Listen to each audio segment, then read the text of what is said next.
What's up, guys? My name is Jerry, and today's video is going to be on the New Orleans Pelicans, and we're going to be talking about how their depth is going to take them far this season, and we're going to jump right into the video.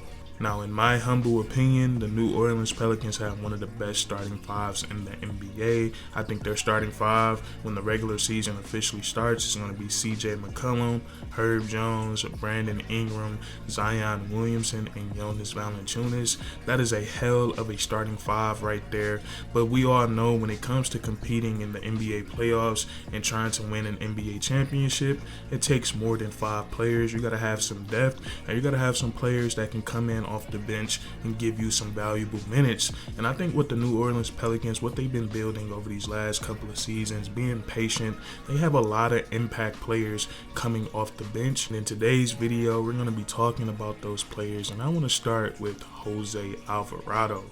Now, it's hard not to like Jose Alvarado, and when he joined the New Orleans Pelicans last season, he quickly became a fan favorite. And what I like about him, if you look at his stats, he doesn't put up eye-popping numbers, but he does have a high impact on the game of basketball, and he has an impact on both sides of the court. And for a rookie last season, he was an undrafted rookie. I feel like he showed a lot of poise. I feel like offensively, he had the ability to play with the basketball in his hands and play without it. But I feel like whenever I watch the Pelicans, I feel like he didn't make too many mistakes. Like, he didn't turn the ball over and he didn't take bad shots, but when he did have the basketball in his hands, he was running the pick and roll effectively, getting a good shot for himself or getting a good shot for his teammate. And then also when he was playing alongside guys like Brandon Ingram and CJ McCollum in situations where he couldn't really have the ball in his hands, he was still able to make plays offensively by knocking down open shots or just being in the right place at the right time. Now, he really makes his bread and butter on the defensive side of the ball. He was such a good defender last season that he earned himself one of the coolest nicknames in NBA history. They started to call him Jose Grand Theft Alvarado. Me personally, I think that's one of the hardest nicknames in the NBA today, but nonetheless, Jose Alvarado, he really is a menace on the defensive side of the ball. He's one of the few players in NBA history that has a signature move, but it's not on the offensive side of the ball, it's on the defensive side of the ball. Let's say if the New Orleans Pelicans were to score the basketball, and when the opposing team inbounds it, Jose Alvarado, he would sneak around to where the point guard can't see him, and as soon as the ball gets inbounded, he sneaks up and he steals the ball. His teammates love it, the crowd loves it, and if you're the opposing team, it's just kind of embarrassing to let him do that to you. So I think that's pretty cool about Jose Alvarado. But nonetheless, last season he really did establish himself as a great young defender, and I think he did that against round 1 in the NBA playoffs against the Phoenix Suns, going up against one of the best point guards in NBA history, still one of the best point guards in today's game, Chris Paul. Now, what I liked about what I seen from Jose Alvarado in that series is that he was just putting a lot of pressure on Chris Paul. First time in the NBA, first time being in the playoffs, and he didn't show not an ounce of fear. All he showed was poisonous, and I just feel like him and Herb Jones, they were just making Chris Paul work and exert his energy for everything, whether it was scoring the basketball, getting an assist, or just getting the Phoenix Suns into their offensive set. So I feel like Jose Alvarado, getting the Pelicans getting him last season, that was a great pickup. So we talked about Jose Alvarado. Another player that I think is going to have a high impact coming off the bench for the New Orleans Pelicans is the rookie Dyson Daniels, and he was selected with the 8th overall pick in this year's NBA draft, and I think this was a great pickup for the New Orleans Pelicans. Now, there is so much to love about the rookie Dyson Daniels. For starters, he has tremendous size for the point guard position. He stands at 6'8", and he has a 6'11" wingspan, and I just feel like he was the right choice for the New Orleans Pelicans, and it made a lot of sense because if we look at the Pelicans, I feel like they already have everything figured out in terms of their game plan and what they want to do on offense. They have Zion Williamson, Brandon Ingram, and CJ McCollum, so I think it made sense that they drafted a guy that you don't have to draw up plays for, or you don't have to put him in a certain system. I feel like Dyson Daniels, he brings so many different things to the table, and he's so versatile that you can drop him in just about any system, and he's going to find a way to be effective. And on the offensive side of the ball, he can do a little bit of everything. He played the point guard position, so he's more than comfortable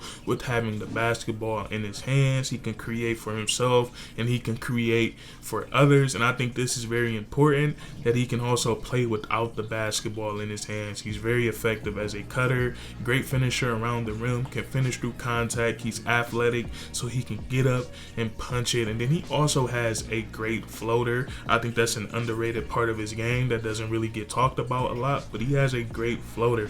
So he can do that on the offensive side of the ball. And this is where his great size comes into play, mixed with those guard skills. When they're on defense and he's getting the rebound, he can take it coast to coast, or he can get the rebound, go and set up himself or his teammates for some easy buckets in transition, or he can just catch that rebound and he can just pass it up the court and get the break started. So that's where that size and those guard skills come into play. But I think the best part of Dyson Daniels' game is his defensive versatility. He has that great size, standing at 6'8" with that 6'11" wingspan. He's very athletic, he's very mobile, has great lateral quickness, and he can stay in front of just about anybody. So having him out on the court, he's going to be able to switch 1 through 3, 1 through 4, depending on who's out there on the court. And when you can guard multiple positions, it's one of the most valued things in the NBA today. So I love Dyson Daniels, and I think he's going to do a great job for the Pelicans this season. And I think he's going to come in immediately and make an impact, because he excels at doing all the little things. And another player I'm excited to see for the Pelicans this upcoming season is Trey Murphy III.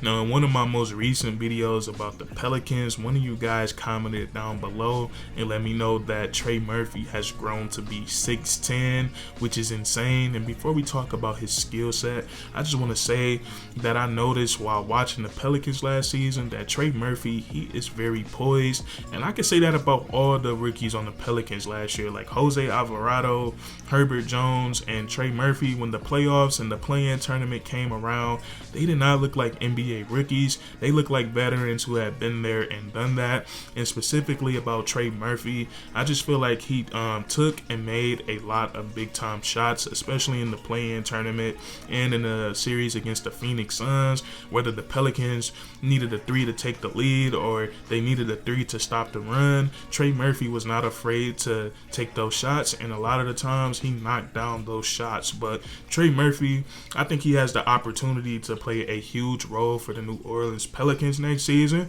I would say right now he's the best catch and shoot shooter on the team. It's between him and CJ McCollum, and I'm leaning towards Trey Murphy. But I feel like he has the opportunity to make them have one of the most devastating small ball lineups in the NBA, especially now that he is 6'10". He can play the 4 and the 5 in that lineup, and he's a great athlete. He's very mobile. He can move his feet, so he can guard multiple positions if he wanted to. So that'd be great for a small ball lineup to have that size and that length, and then a guy that can guard multiple positions. And then on the offensive side of the ball, he does a great job of stretching the floor. So I think Trey Murphy, he's going to have a big time season for the Pelicans next season.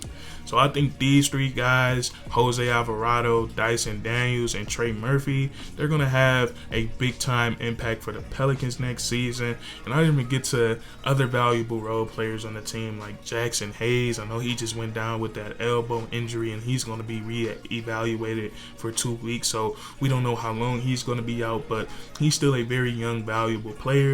Larry Nance Jr., who I love a lot, who can do so many things on both sides of the ball. And then you still have guys like Devontae Graham. So this Pelicans team, as good as their starting 5 is, they still have some tremendous depth on this team. And that's going to be it for this video. If you guys enjoyed, leave a like, comment down below if you agree or disagree, and then subscribe for more weekly content. We do this all the time, man, and that's curtains.